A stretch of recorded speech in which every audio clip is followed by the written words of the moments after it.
Hi guys, thank you for joining me for the second part of our Esther story. Today we're going to go through Esther chapter 3, and I'm going to paraphrase out of the NRSV Bible, just the same Bible we use in church. And we're going to start with our highs and lows, as we always do. So my high is that the sun is out. I love it when the sun is out. It just immediately puts me in a good mood.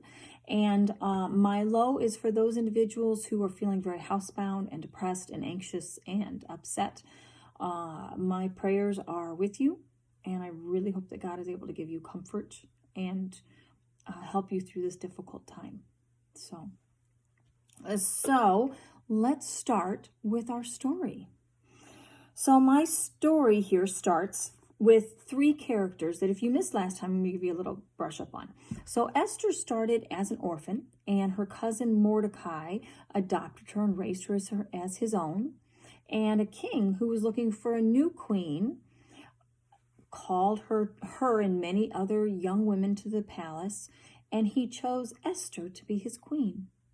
So there's Mordecai, the adopted father, Esther, who became queen, and the king so far. So now we're going to introduce a new character, and this character's name is Haman.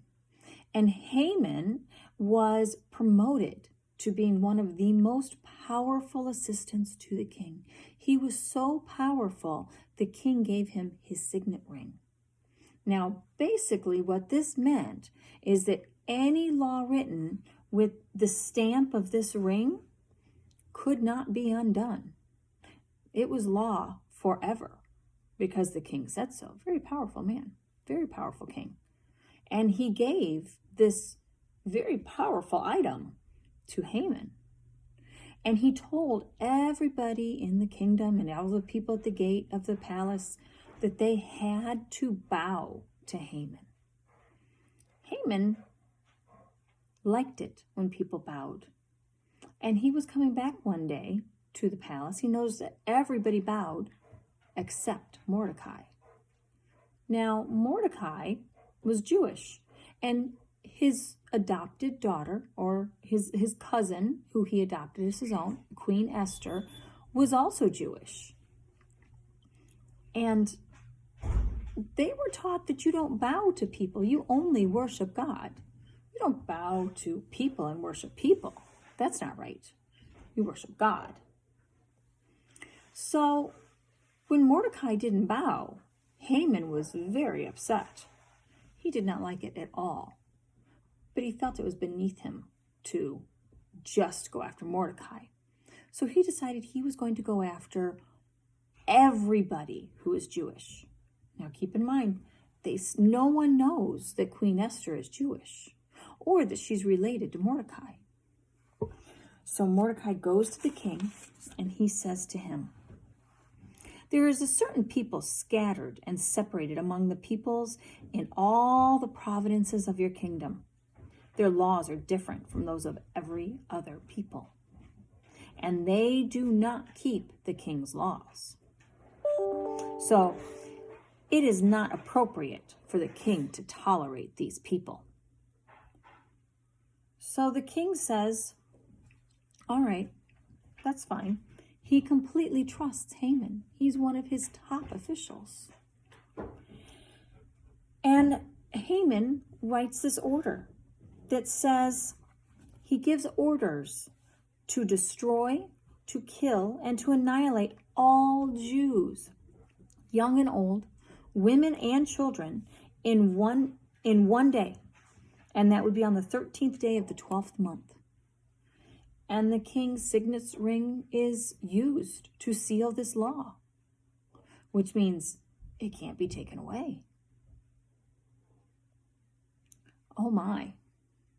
Now, do you think the king knows that the woman he just crowned as queen was Jewish? I don't think so. I don't think he has any idea, because she didn't tell anybody. Now, he probably doesn't necessarily even realize who some of the Jewish people are and how some of the Jewish people have been helpful and that he wants them in his kingdom. So this is one of the problems with just blindly trusting people And not having, number one, not having a lot of advisors, but also not knowing the morals of the people you take advice from. So whenever you take advice from people or you have people surrounding you who are influencing you, make sure they're the kind of people that you want to be. I think that's probably the best lesson we can take from this. Don't take advice from people unless you would like to be like them in every way. Not just rich or powerful, and maybe not people who are just flattering you, but people who have good morals and who are the kind of people you would like to be. So there is our chapter 3 in Esther. And I think for this particular craft or activity, what do you think the king's signet ring looked like? What exactly do you think that symbol was that was pressed in to the parchment or the paper to make law? Draw one out. Take some guesses. What could it have been? Look up what some signet rings might have looked like. Have fun with it. So we'll end with prayers and blessings. So I pray for everybody who is in New York and struggling so much, as well as other hot spots throughout the country. I pray for healthcare workers that you stay healthy and that you're able to keep from getting infected or infecting your family. I pray for those who are housebound and who are feeling lonely. Lord, I pray that you keep them safe, heal them, give them comfort. Amen. Blessings to you. Kids, bless your parents. Parents, bless your kids. I'll see you later.